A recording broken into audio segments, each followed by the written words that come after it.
Srikalahasti market yard కమిటీలో వైఎస్ఆర్ రైతు స్థాయి కార్యక్రమం నిర్వహించారు. స్థానిక ఎమ్మెల్యే బియ్యపు మధుసూదన్ రెడ్డి ఆధ్వర్యంలో నిర్వహించిన ఈ కార్యక్రమానికి ఉప ముఖ్యమంత్రి కె నారాయణస్వామి, రాష్ట్ర పంచాయతీరాజ్ గ్రామీణాభివృద్ధి శాఖ మంత్రి పెద్దిరెడ్డి రామచంద్రారెడ్డి ముఖ్య అతిథులుగా హాజరై జ్యోతి ప్రజ్వలన చేశారు.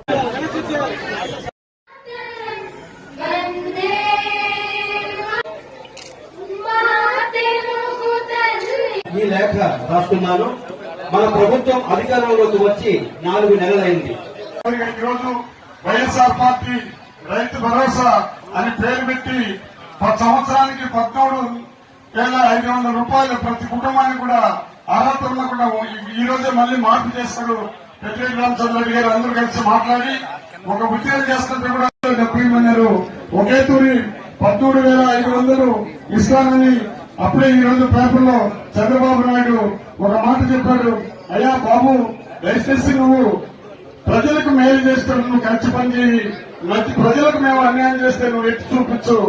మన ముఖ్యమంత్రి గారి ఉద్దేశం ఏమంటే దాదాపు 56,56,56,780 మంది రైతులు ఉన్నారు. వారిలో 3,61,00,000 మంది పూర్తిగా ఈ రోజు డబ్బుపడే కార్యక్రమం తీసుకున్నారు. మిగిలిన వారు నవంబర్ 30 వరకు కూడా టైం ఇచ్చారు. కలెక్టర్ గారు పని చిత్తశుద్ధితో డీకేటీ పట్ట వారికి కూడా ఇచ్చే కార్యక్రమం చేశారు. ఎందుకంటే ఖరీఫ్ పంట వేసినప్పుడు 750 రూపాయలు ఇవ్వాలి, పంట కోసం మరియు రబీ పెట్టినప్పుడు 4,000 రూపాయలు ఇవ్వాలి, ధాన్యం ఇంటికి చేరే వేళ 200 రూపాయలు ఇవ్వాలి. మొత్తం 5 సంవత్సరాల్లో 67,500 రూపాయలు. జిల్లా మొత్తం లబ్దిదారుల కుటుంబానికి 3,61,940 మంది లబ్ది పొందిన మొత్తము 282.80 కోట్లు ఈ జిల్లాకి ఇచ్చే కార్యక్రమం తీసుకుని వస్తున్నారు.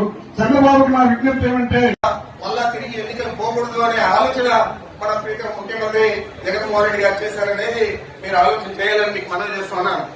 ఈరోజు రాష్ట్రం మొత్తం మీద దాదాపు 51 లక్షల మంది రైతులకు, అదేవిధంగా 3 లక్షల మంది కౌలు రైతులకు ఈ రైతు భరోసా ఇస్తా ఉన్నాం. ఈ రైతు భరోసాలో మనం మొదటి ఎన్నికల మేనిఫెస్టోలో మనం చెప్పింది 4 సంవత్సరాల్లో 12,500 లెక్కన 50,000 రూపాయలు మాత్రమే ఇస్తామని చెప్పాం.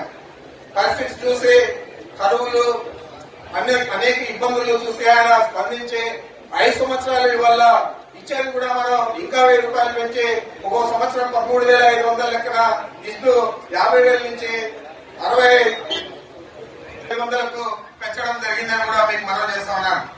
ఈరోజు మన జిల్లాలో తీసుకుంటే దాదాపు 6,50,000 మంది రైతులకు ఈ రైతు భరోసా వస్తాం. ఇప్పుడు కొంతమందికి చనిపోయిన వారు, అదేవిధంగా ఇందాక మన ముఖ్యమంత్రి నారాయణస్వామి గారు చెప్పారు, వారందరికీ కూడా నవంబర్ లోపల పూర్తి స్థాయిలో 6,50,000 మందికి చెల్లించడం జరుగుతుందని కూడా మీకు మనవి చేస్తా ఉన్నాను. మరి ఏ కార్యక్రమం తీసుకున్నా ఈ రోజు రైతులకు వడ్డీ లేని రుణాలు, మీకు వడ్డీతో సంబంధం